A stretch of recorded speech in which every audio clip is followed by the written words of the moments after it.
Hoy nuestro invitado es el doctor Augusto Castro, profesor principal del Departamento de Ciencias Sociales de la Católica, donde además enseña filosofía. El doctor Castro es autor de varias obras, la última de las cuales se titula La filosofía entre nosotros, 5 siglos de filosofía en el Perú. De modo que la más cordial bienvenida a Augusto Castro. Y vamos a tratar, por supuesto, de algunos de los muchos puntos, ¿no?, que suscita la última contribución del profesor Castro. Dice Castro en la introducción: en realidad no sabemos con exactitud cuál es el límite para señalar qué es filosofía y qué no lo es. Definitivamente la cosa nos puede quedar clara cuando distinguimos la filosofía de otras disciplinas, como la ciencia o el arte, pero a veces no nos resulta tan clara, como es el caso de temas ideológicos o de maneras de pensar vinculadas a las tradiciones culturales y religiosas.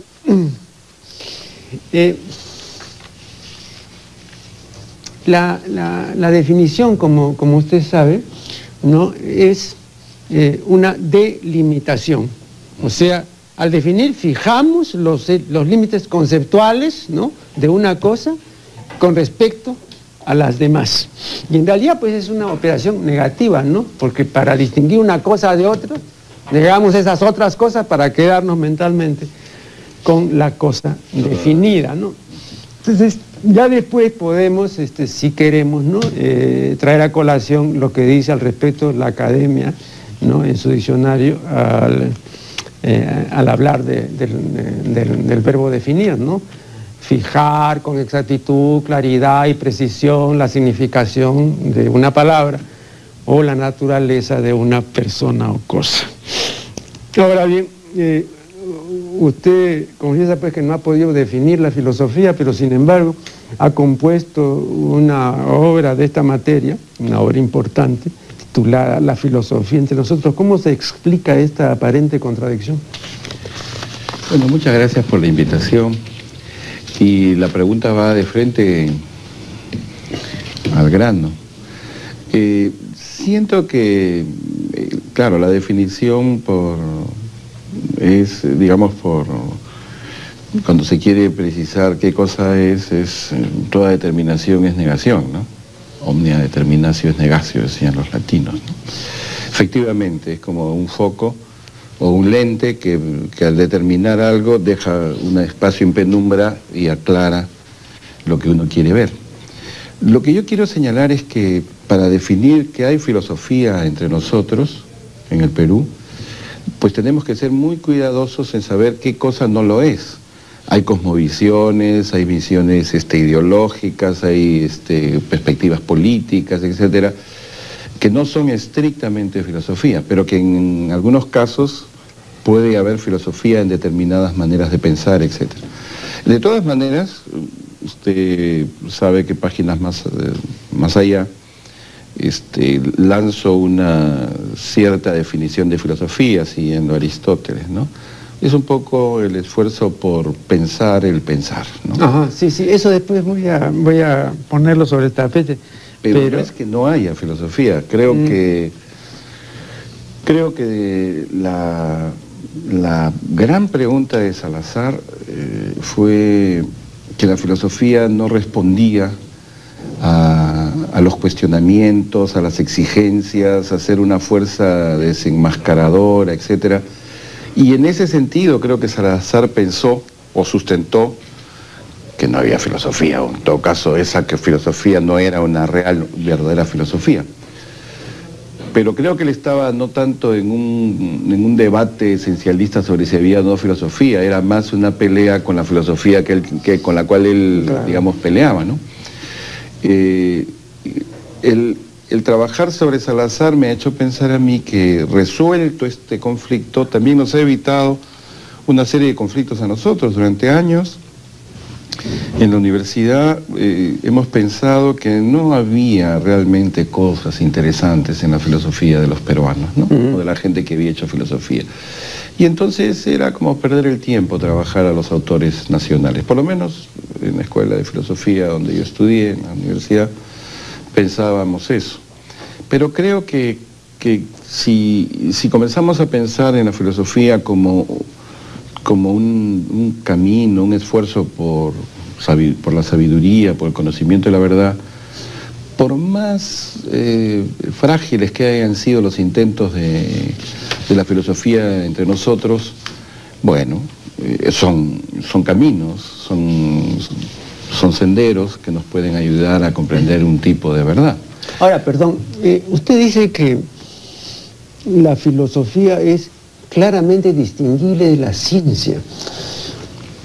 Sin embargo, la llamada filosofía científica, lejos de oponerse a la ciencia, se hermana con ella, ¿no?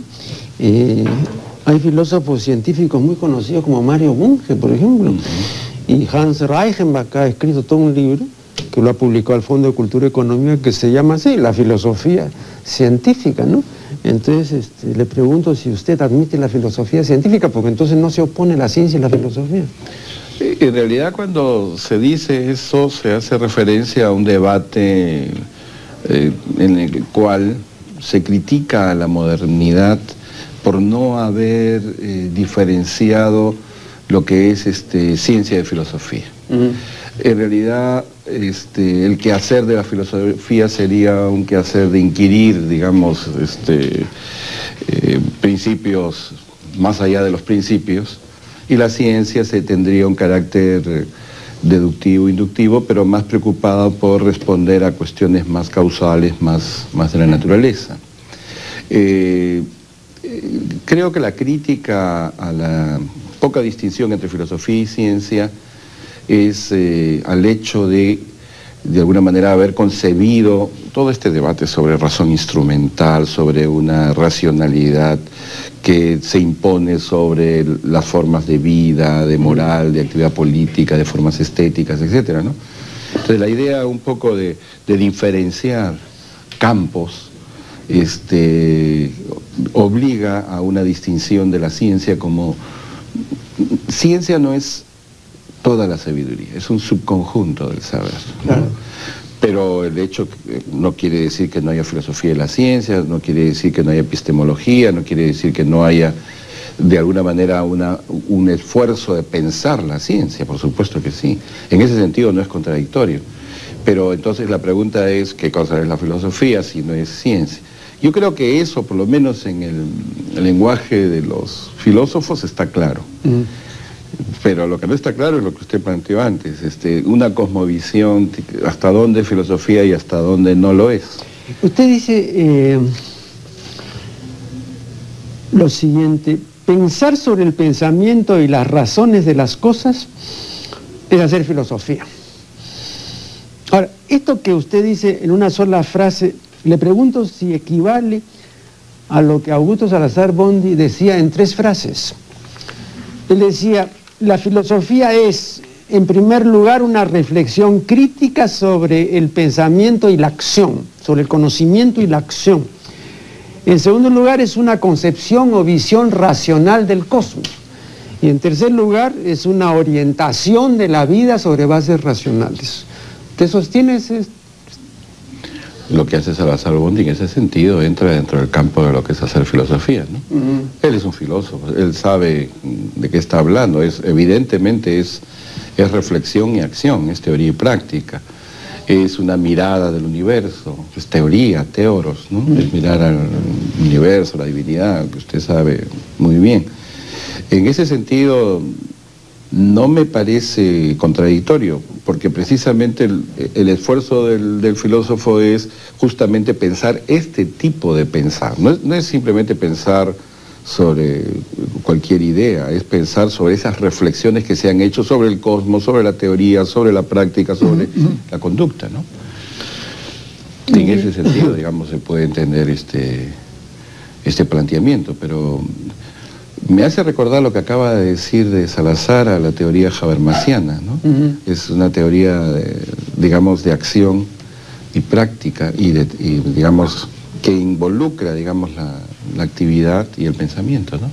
Seres capaces de... Lo que pasa es que con Salazar es que desde que plantea lo que plantea en Bartolomé o la dominación, ¿no? Y creo que ese es un aspecto esencial para él y que puede estar sujeto también pues a mucha crítica, ¿no? Porque ya se vincula con algún tipo de quehacer que el llamado filósofo puro no tendría por qué tener. Claro, no tendría, ¿no? Pero los filósofos en general, hasta los puros, tienen opciones políticas, ¿no? El problema es que es como los médicos. Uno no opera a nadie porque piensa en términos políticos de tal partido o cual. Hay una ciencia médica y sobre esa se trabaja, ¿no? Claro. Pero el médico tiene conciencia para determinar sus propias opciones frente a la ciudad, frente a la comunidad.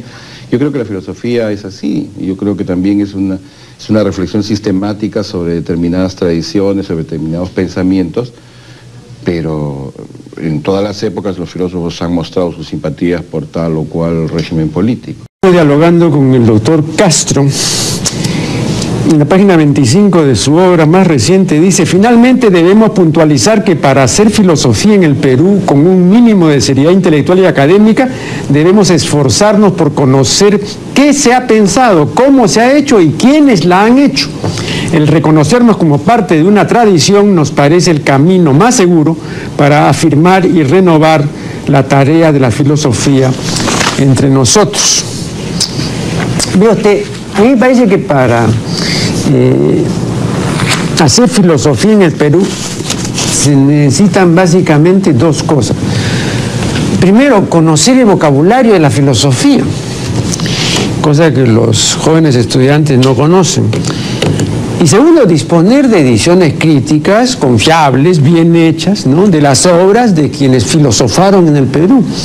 Usted bien sabe, pues, que en el rubro de ediciones no tenemos estas ediciones críticas, ¿no?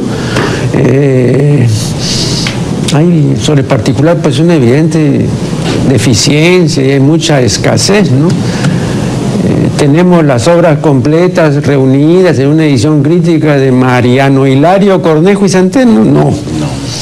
Tenemos las obras completas de Manuel González Prada. Hay una edición del doctor Sánchez que es bastante buena, pero mejorable, ¿no? Entonces tampoco tenemos una edición crítica de González Prada.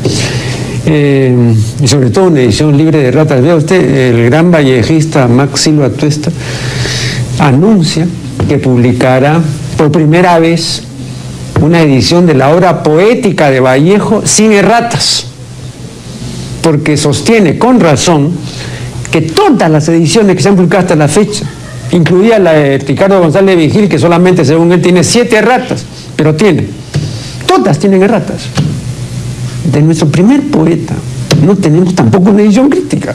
Entonces aquí cuando Silva publique esta edición sin erratas, es la primera vez que tendremos ocasión de leer a Vallejo sin erratas.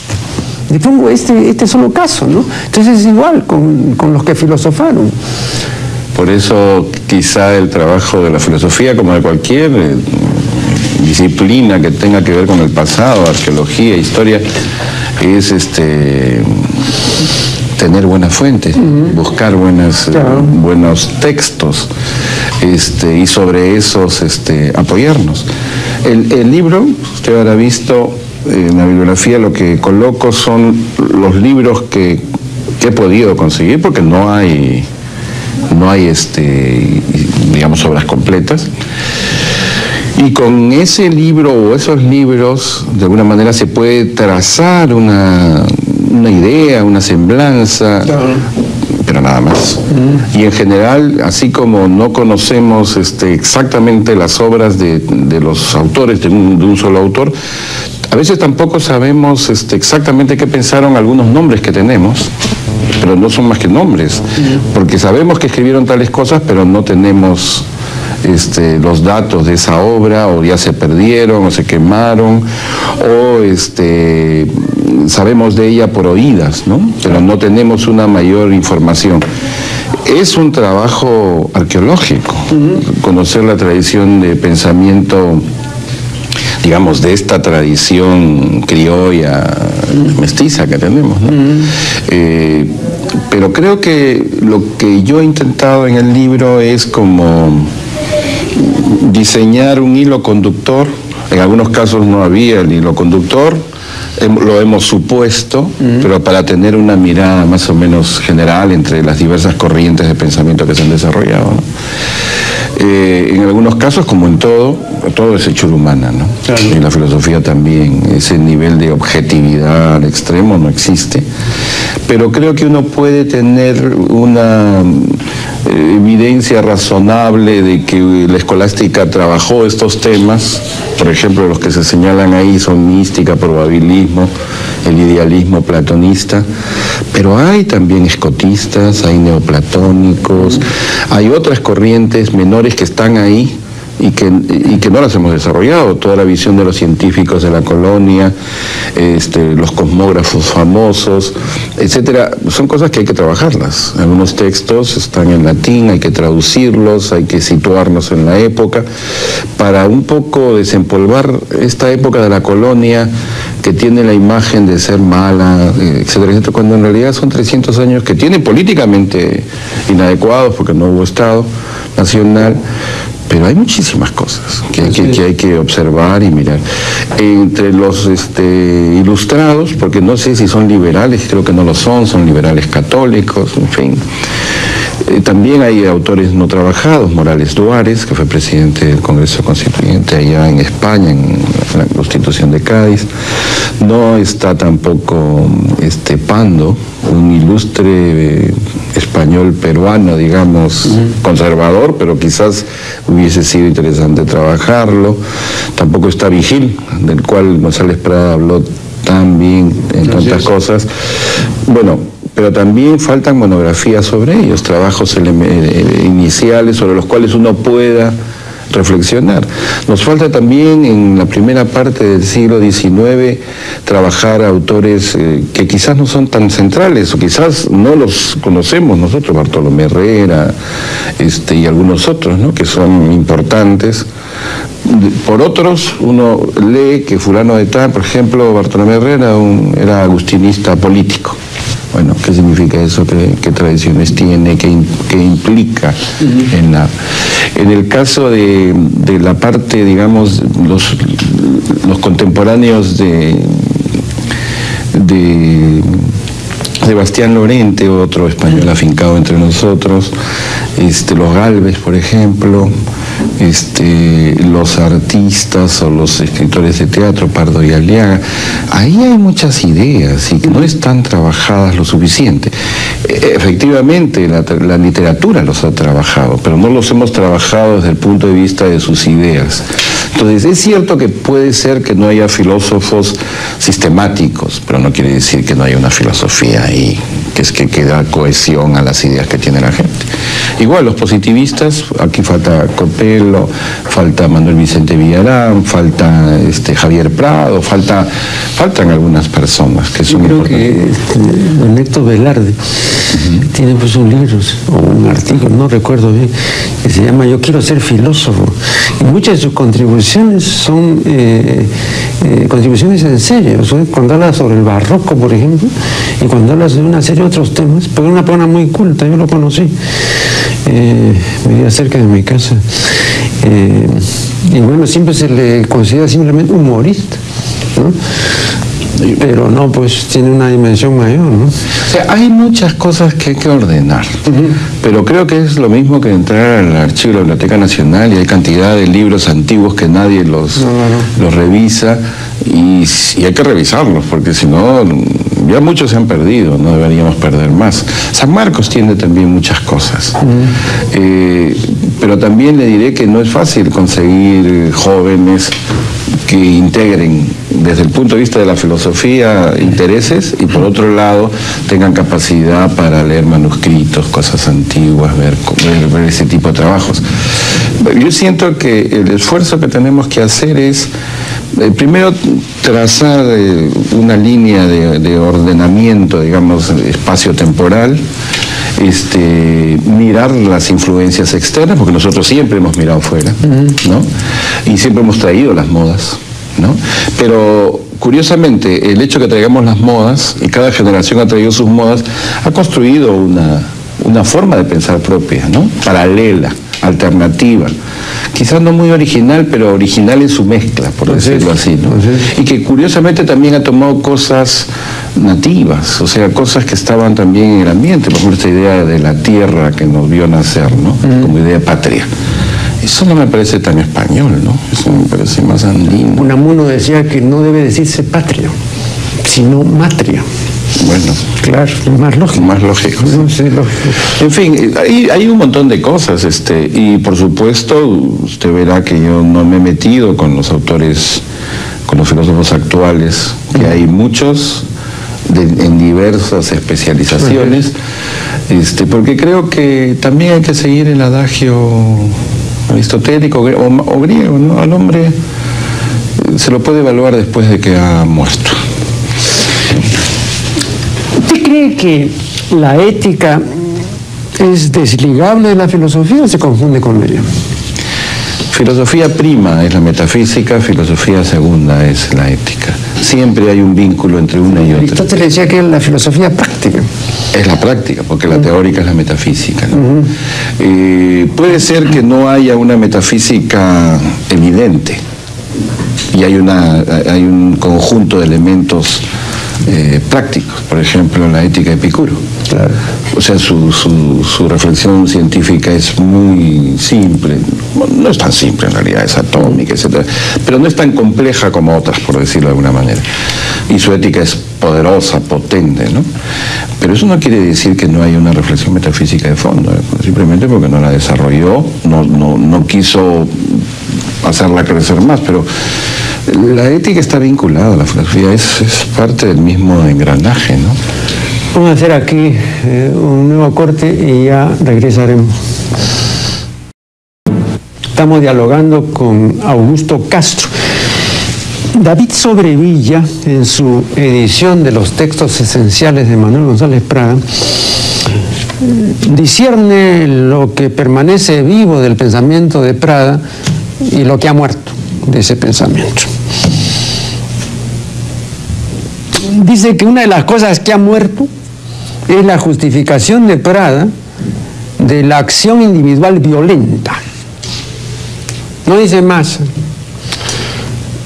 Yo creo que alude, sin duda, a la aprobación de Prada del magnicidio, aunque es una aprobación, como usted sabe, que no es general, solo aprobó el magnicidio de Antonio Cánovas del Castillo, ¿no? Y que yo sepa no aprobó ningún otro magnicidio. Y la aprobación de Prada, esta vez sí general, del tiranicidio. Tiene todo un poema dedicado al tiranicidio y a lo bien que está en eliminar tiranos. Ocurre, sin embargo, que Prada aprobó también la acción colectiva violenta. En esta edición de los textos de Prada hay una interesantísima entrevista que le hizo Félix del Valle, y ahí don Manuel González Prada dice que él defiende la revolución sangrienta, y en todos los textos que yo he reunido de Prada acerca del 1 de mayo, él reitera una idea que es la siguiente: la huelga, para ser eficaz, tiene que tener dos condiciones, tiene que ser general y armada. Y cuando los huelguistas no puedan armarse con armas de fuego, harán bien en llevar cuchillos y palos, porque solamente de esa manera se puede imponer la huelga. Esa es acción colectiva violenta. Entonces, preguntarnos si está bien o si está mal el uso de la violencia, tanto individual cuanto colectiva, es una pregunta filosófica, una pregunta ética o ético-filosófica? Bueno, a ver, por partes. Claro, la tradición anarquista o la práctica de los anarquistas justificó el magnicidio, el asesinato de autoridades, de príncipes, etcétera, ¿no? Pero eso estaba en la vieja tradición que se desarrolla, digamos, ya en la escolástica, ¿no? Ya hay discusiones sobre si es legítimo matar al tirano o no. Y evidentemente... Que sería una ampliación de las llamadas guerras justas, ¿eh? Sí, porque hay guerras que no son justas. Santo Tomás habla de que, bueno, claro, el tirano depende, ¿no? Claro, se lo puede eliminar. En el caso de la acción violenta colectiva, es parte de las ideas de la revolución que están en boga en la época, ¿no? Y la revolución es sinónimo de guerra, no es un cambio formal ni un cambio democrático en el poder, ¿no? Entonces, en ese sentido entiendo yo que González Prada transita por ahí. Creo que la idea de la violencia no está ajena a los albores del pensamiento anarquista, aprista o socialista. Eso por lo menos en el Perú. En Mariátegui hay elementos así. Claro, pero yo traía esto a colación. ¿Sobre si era ético o no? No, pero además, porque Sobrevilla se limita a mencionar que esto ya no rige, que este es un aspecto que ha muerto en el pensamiento de Prada, pero eso tampoco es cierto, y menos si se trata de la actualidad, ¿no? En la actualidad se está demostrando a cada rato que con la violencia se solucionan cosas, ¿no es cierto? Acabamos de ver el caso de los amazónicos, ¿no es cierto? Ahí está. Ellos serían los primeros en decir, bueno, no se hacían caso, entonces hicimos lo que hicimos, ya ven, ya nos han hecho caso. Entonces, ahí eso por eso bueno, no sé si se solucionan las cosas. No sé, pero por lo menos, claro, ¿no es cierto? Pero es que, ¿sabe por qué le digo eso? Se solucionan porque hay un lugar común según el cual con la violencia no se soluciona nada. No, sí, la violencia es tremendamente modificadora. Sendero nos modificó 12 años, ¿no? Entonces no pueden decir que no, eso me parece evidente, ¿no? Pero eso merece una reflexión, ¿no? El antologista, en este caso, Sobrevilla, no la hace, simplemente menciona que eso, a su juicio, ya ha muerto. Yo no creo que haya muerto, ¿no? Lo que pasa es que habría que haber casos de tiranicidio, de magnicidio evidentes que se mantengan en la actualidad. Probablemente lo que quiere decir David ahí es que no es una práctica común hoy este tipo de cosas. Desconozco además si en Manuel González Prada hay un momento en el cual justifica y después no. No sé si se puede... No. Más bien yo preguntaba alguna vez, ¿no? Cuando hablé aquí del magnicidio, porque dije una cosa es el magnicidio, por ejemplo, en la época de Kennedy, ¿no? Y otra cosa es la posibilidad del magnicidio en la reunión de los jefes de Estado ahora. Es prácticamente imposible, ¿no? Ahora, en la época de Kennedy todavía era posible. Pero yo me preguntaba y decía, por ejemplo, ¿habría justificado Prada el magnicidio de Lincoln? ¿No? Entonces, en el caso de Cánovas, ¿no? Él bien concretamente dice, por fin se desinfectó el ambiente, ¿no? Con la muerte de ¿no? Es tremendamente despectivo.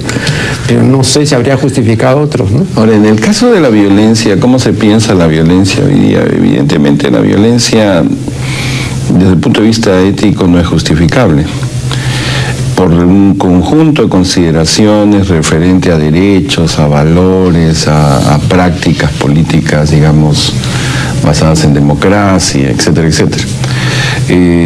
Pero eso es el objetivo, el modelo, el interés, etcétera. Como usted dice, efectivamente, pues hay acciones de violencia que determinan cosas, que hacen cosas, ¿no? Fíjese, yo someter a su consideración un caso que anteriormente sometí a otro profesor de filosofía, y que es bien interesante, ¿no? Porque creo que puede permitirnos considerar ya un poquito más detenidamente el asunto. En las extensísimas conversaciones entre Jorge Luis Borges y Adolfo Bioy Casares, 1668 páginas, 7 personas han leído ese libro aquí en el Perú, una de las 7 soy yo. Borges refiere que cuando recibió el premio Jerusalén, lo recibió juntamente con el escritor judío Schwarzbart, que había estado en un campo de concentración nazi. Pues bien, concluida la Segunda Guerra Mundial, un día este escritor judío en París encontró en pleno centro de París al que había sido comandante del campo de concentración, y entonces lo detuvo y le dijo: yo estuve en el campo de concentración que usted dirigía. Usted me sometió a una serie de maltratos, de vejámenes y de torturas. Ahora le voy a dar su merecido. Prepárese a morir. Lo voy a matar en este momento. Sacó un revólver y lo mató. La justicia francesa quiso juzgar al homicida por esta muerte y le abrió proceso. Pero al cabo de poco tiempo hubo sobreseimiento porque el tribunal consideró que no había motivo suficiente para proseguir la causa, y entonces el señor Schwarzbart salió libre, no le pasó nada y se fue tranquilamente a su casa. Bien, tanto Borges cuanto Adolfo Bioy Casares aprueban la conducta de Schwarzbart, es decir, aprueban la venganza. Yo le pregunto al doctor Augusto Cueto si él también aprueba la venganza. Yo le pongo un caso. Monseñor Dale, que fue obispo de Ayaviri, fue un personaje sumamente importante que estuvo en campos de concentración en la Segunda Guerra. Y por supuesto, por cosas del destino, acabada la guerra, decide ser sacerdote y quiere irse a trabajar fuera de estas partes, y llega a Ayaviri. Y en uno de sus viajes de Ayaviri a Puno encuentra, y no diré el nombre porque están por ahí probablemente los descendientes en Puno, encuentra a quien fuera el carcelero de su campo de concentración. Usted sabe que muchos de los nazis pasaron de Argentina a Bolivia y algunos se quedaron en el altiplano peruano. Monseñor Dale lo que hizo fue no volver a Puno y quedarse en Ayaviri. Iba a Juliaca y ya no llegaba hasta Puno. No sé si podría yo justificar lo que hizo No, pero yo no le preguntaba en este caso particular, o sea, yo le preguntaba en general. Bueno, yo me quedaría con la práctica de Monseñor Dale. No sé si los podría justificar, porque finalmente... O sea, usted no justifica la ley del talión. No es parte de mis gustos, por decirlo así, porque si... Pero no creo que sea una cuestión de gustos, perdón. Pero es un vamos a suponer. No, yo digo, ¿no? Por ejemplo, hablando de la venganza, no hay una venganza taliónica, ¿no? Que es 1 por 1. Claro, me sacan un ojo, entonces yo me vengo pidiendo que le saquen un ojo al que me lo sacó. Ahí hay una equivalencia, ¿no? En los casos de venganza no taliónica a veces es difícil, ¿no?, fijar la proporción y la correspondencia, porque de repente me hacen una cosa a mí y yo hago una cosa desmesurada con respecto a lo que me hicieron. O sea, el daño que me infligieron no es el daño que yo pienso infligir, que es mucho mayor, etcétera. Entonces ahí viene un problema real, ¿no? Una vez aquí hablando con una filósofa, yo le ponía sobre el tapete este tema de la venganza y ella me decía, la venganza tiene un atractivo muy natural porque es muy humana, ¿no? Es muy humana, ¿no? Entonces por eso la gente tiene una natural a vengarse, ¿no? Bueno, usted ve, la gente en realidad cuando pasa algo, la gente pide justicia, dice justicia, pero está pidiendo venganza. Está bien, quieren que si han matado, si alguien mató a su hijo, etcétera, la gente quiere justicia, pero no sé qué... ¿Usted se refiere a la vindicta pública? No, en general, cuando uno ve estas cosas terribles de que ha venido un ladrón, un asesino, etcétera, y han causado daño, han matado a alguien, o se ve, digamos, algo que indigna, la gente pide justicia, pero lo pide de tal manera que suena como que estuviera pidiendo venganza. La venganza es una dimensión, me parece, es un primer nivel de la expresión del dolor, de la rabia, etcétera. Pero la justicia me parece que es más una decisión comunal, ¿no? La comunidad te dice, él ha matado a un hijo tuyo, nosotros nos encargamos. Y ahí aparece la justicia. La justicia es un acto de solidaridad con la víctima y de alguna manera es poner las cosas claras y sancionar y castigar al delincuente. Puede ser pena de muerte, puede no serlo, etcétera, pero la sanción la da la comunidad y no el individuo. Entonces la persona pide justicia a su comunidad porque alguien ha violado la norma, el acuerdo, la ley, lo que sea, ¿no? Claro, pero eso será cuando es comunidad, ¿no? Pero digamos en urbes, ¿no? Cuando se habla de justicia, entonces ahí está muy diluida esa... Pero me imagino que lo que hay que pensar es, hay un mínimo de normas de vida entre nosotros. Y en todo caso yo entiendo y puedo explicar la violencia. El problema es si se puede justificar desde un punto de vista ético. Y creo que no. Me parece que es muy difícil. Pero las contradicciones vienen, vean, no me quiero remontar mucho, pero me remontaré lo suficiente, vienen desde la Biblia.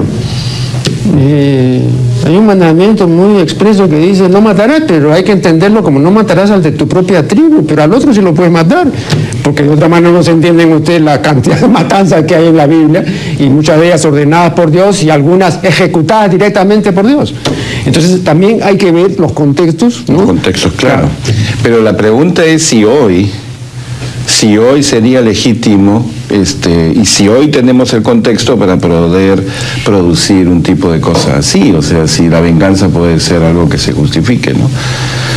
Si alguien mata a un hijo mío... Pero perdón, pero tal vez también hay que ponerse en el caso del que recibió el daño, ¿no?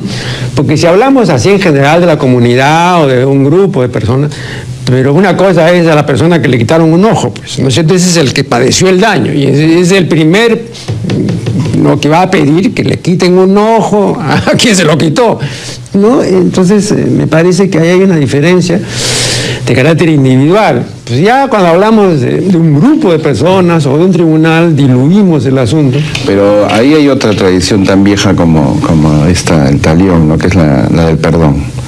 Ese es otro tema, pero es un tema que también comprende los criterios de estar, digamos, integrado a una tradición que entiende que a pesar de que uno pueda recibir un daño de estas características, uno no lo puede hacer. Vamos a hacer acá un nuevo corte y ya volveremos. Estamos dialogando con el doctor Augusto Castro. El filósofo inglés Alfred Ayer, en su libro Lenguaje, Verdad y Lógica, dice lo siguiente: supongamos que alguien declara que robar es bueno. Entonces yo le salgo al frente y le digo, no, robar es malo. Ahora bien, ¿quién tiene razón? Ninguno de los dos, porque ninguno de los dos expresa una proposición genuina. Ayer, como todos los positivistas lógicos y los filósofos científicos y el Círculo de Viena y muchos otros ilustres pensadores, sostienen, todos ellos, que solo hay dos clases de proposiciones genuinas, ¿no es cierto? Las proposiciones llamadas analíticas o tautológicas, todos los solteros no son casados, y las proposiciones sintéticas o informativas. El azufre es amarillo. Pero si yo digo no robes, eso no es verdadero ni falso.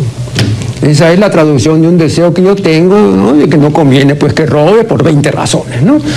Pero eso no es verdad, ni mentira tampoco, pertenece a una esfera lógica diferente. Cuando usted me decía en el intermedio que esto es a priori, ¿podría explicarlo ahora? Porque es una directriz, o sea, es como si yo es como, por ejemplo, para decir el mandamiento nuevo que nos trajo Jesús, ¿no? Amaos los unos a los otros, ¿no es cierto? Pero es un mandamiento, esa es una orden. Eso no es verdad ni falsedad, ¿no? Entonces el deseo, pues, de que amemos los unos a los otros. Por eso es una abolición. La pregunta es sumamente interesante porque el problema es que para juicios de carácter moral, político, etcétera, no puede haber una estructura verdadero o falso. No, porque son justamente juicios lógicos, son juicios que tienen relación con el pensamiento. El problema es práctico. Entonces ahí en la práctica lo verdadero y lo falso es muy complejo y no es el mejor método. Kant decía algo así, ¿no? Los juicios de ciencias son juicios a posteriori, hay que probarlos, ¿no? Hay que determinar la hipótesis y hacer las pruebas y determinar las cosas. Pero en los juicios de carácter moral o político, los juicios siempre son a priori.